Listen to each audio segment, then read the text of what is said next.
अब इसका अभी जो नोटिस आया है उस नोटिस को पढ़ने के बाद आपका कुछ ऐसा हश्र होने वाला है।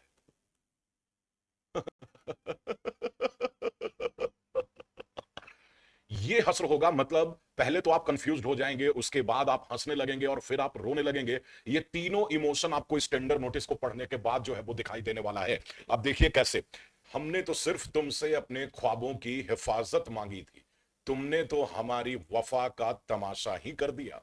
बीएसएससी अभी रोज रोज ऐसा ऐसा कृत्य कर रही है कि इस तरह के कृत्यों के बाद इसकी मृत्यु पे कीड़े भी इसके शरीर में नहीं लगेंगे।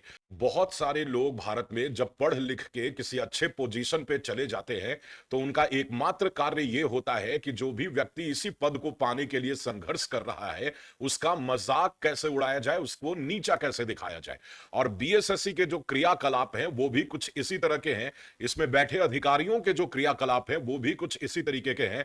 आप देखिए कि कुछ दिनों पहले समियाना का टेंडर निकला था। बीएसएससी वो संस्था है जिससे एक समियाना का टेंडर भी फाइनल नहीं हो रहा है। कल फिर वो टेंडर को एक्सटेंड करने के लिए एक नया नोटिस निकाला है। मतलब समझिए कि जिससे समियाना का टेंडर फाइनल नहीं हो रहा, वो एजेंसी का टेंडर कैसे फाइनल करेगा, वो एग्जाम कैसे करवाएगा। और ये समियाना जनरेटर, स्टेशनरी का सामान, पंखा और ये सारी चीजें वो केवल इसलिए लगवा रही है ताकि परीक्षा आगे कैसे होगा इसके ऊपर जो है वो एजेंसी फाइनल करने के लिए बीडिंग कर सके।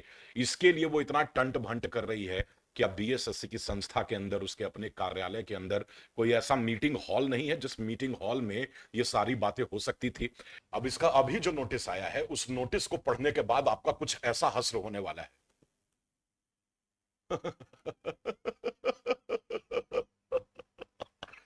ये हश्र होगा, मतलब पहले तो आप कंफ्यूज्ड हो जाएंगे, उसके बाद आप हंसने लगेंगे और फिर आप रोने लगेंगे। ये तीनों इमोशन आपको इस टेंडर नोटिस को पढ़ने के बाद जो है वो दिखाई देने वाला है। अब देखिए कैसे। अब देखिए इसने फिर से समियाना के टेंडर को जो है वो एक्सटेंड किया है। अगर तुमको समियाना से इतना ही प्यार है तो इसी समियाने में बैठ के ताली पिट पिट के गाना कि छत पे सोया था बहनोई और मैं तन्ने समझ के।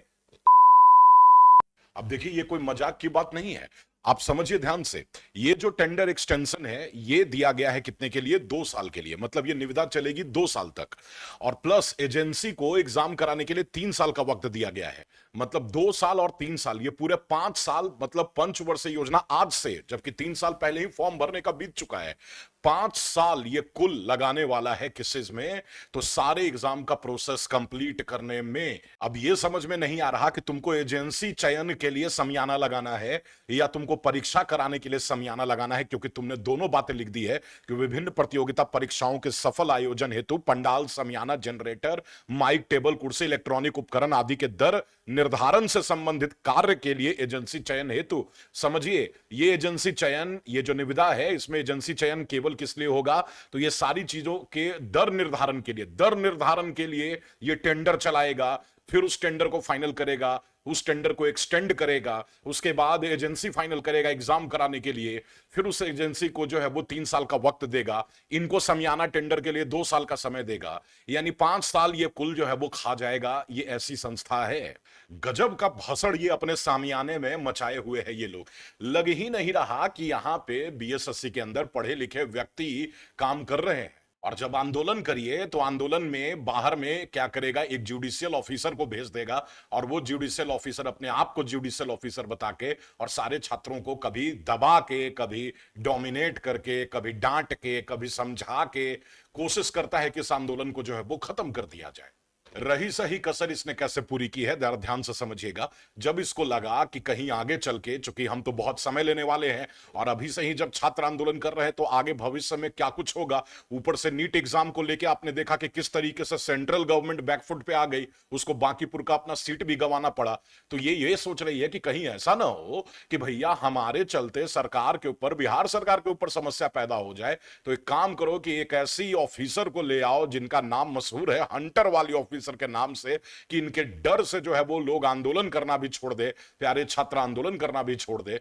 तो मैं आपको एक बहुत अच्छी चीज बता देता हूं कि आने वाले समय में और बहुत जल्द, विद इन अ वीक, एक सप्ताह के अंदर, मैं और कुछ छात्र नेता लोग, सभी लोग बैठ के और एक प्रॉपर ऐसी प्लानिंग तैयार कर रहे हैं जिसके बाद मुझे लगता है कि ये जितना सिस्टम है ना, ये सिस्टम केवल बीएसएससी का नहीं, बीपीएससी, टीआरई का और विभिन्न जगहों पे ये जो नौटंकी चल रही है ना, इस सारी नौटंकी को खत्म करने का अभूतपूर्व प्रयास जो है वो किया जाएगा, जामफाड़ प्रयास जो है वो किया जाए। क्योंकि मुझे नहीं लगता कि ये लोग ऐसे जो है वो चेतने वाले हैं।